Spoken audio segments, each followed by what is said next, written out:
Thank you, Mr. Chairman. Obviously, there's been a lot of conversation both in and out of this hearing room today. Conversations about a co-president referencing Elon Musk, referencing the work that DOGE is doing. I think it's important to remember that President Trump ran on this. I mean, he said, we're going to look for wasteful spending across our government. We're $36 trillion in debt, y'all. That's not only fiscally irresponsible, it is actually morally irresponsible. And the difference in this administration and the last administration is that President Trump is actually the final arbiter. And it's interesting that none of you had anything to say over the last 4 years when it is clear that our commander-in-chief was not in command. And if we're going to use the term co-president, then let's go back and say co-president Jake Sullivan, co-president Ron Klain, co-president Jill Biden. I mean, it seems that some of the biggest decisions were made during the president's afternoon nap time. And so I just think we need to be a little bit more honest about what's been laid out and what's actually occurring. Chair Powell, I want to discuss some monetary policy issues, but I first want to highlight a few supervisory items.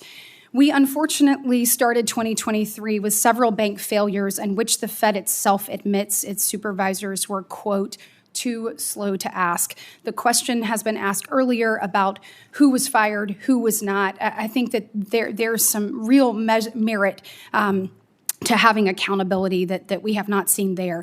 In the aftermath of those failures, the Fed was certainly not slow to act when it came to new regulations, like the new capital requirements that would have put the U.S. banks at a global disadvantage and actually hurt consumers in my state.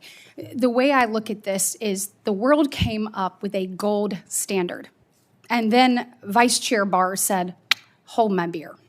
And unfortunately, that hurts Alabamians. In addition to that, we had Community Reinvestment Act and stress testing frameworks that were basically adopted in secret. Or as we discussed last week, the reputational risk and just the arbitrary nature of that and those standards that were used to push political agendas. None of this is acceptable, and we've got to take a look at how to promote greater accountability and transparency into the Fed's supervisory function. Shifting gears, as of January 30th, the Federal Reserve had a mark-to-market loss on its balance sheet of roughly $221 billion. In fact, I looked back and the Fed has posted losses since September of 2022. Meanwhile, we've seen transfers to the CFPB totaling $2 billion since September of 2022. So just to clarify, Chair Powell, these money transfers are requested by the CFPB director each quarter and then directly deposited by the Fed. Is that how that works? So the director of the CFPB requests money, and we, under the law, we send that money, yes. So, in fact, but Dodd-Frank actually prohibits the Fed from actually reviewing or amending those requests. That is correct. And so it gives full discretion to the CFPB director. Up to, I think, 12% of our, there's a ceiling on that, but that's correct. So just to level set, how many times, has the CFPB funding request been denied by the Fed? We don't have the authority to deny it under the law. Zero, right? Zero, yeah. Yeah, that's what I thought. And by the way, I'd like to applaud the current administration and acting director vote for inserting some accountability back into the agency by pausing these quarterly just blank checks. On that, I know there's been a lot of conversation around the Bureau over the last few days, but I do want to focus on those last couple of years, particularly the $2 billion the CFPB received from September 2022 up to the last receipt on January 2nd, 2025.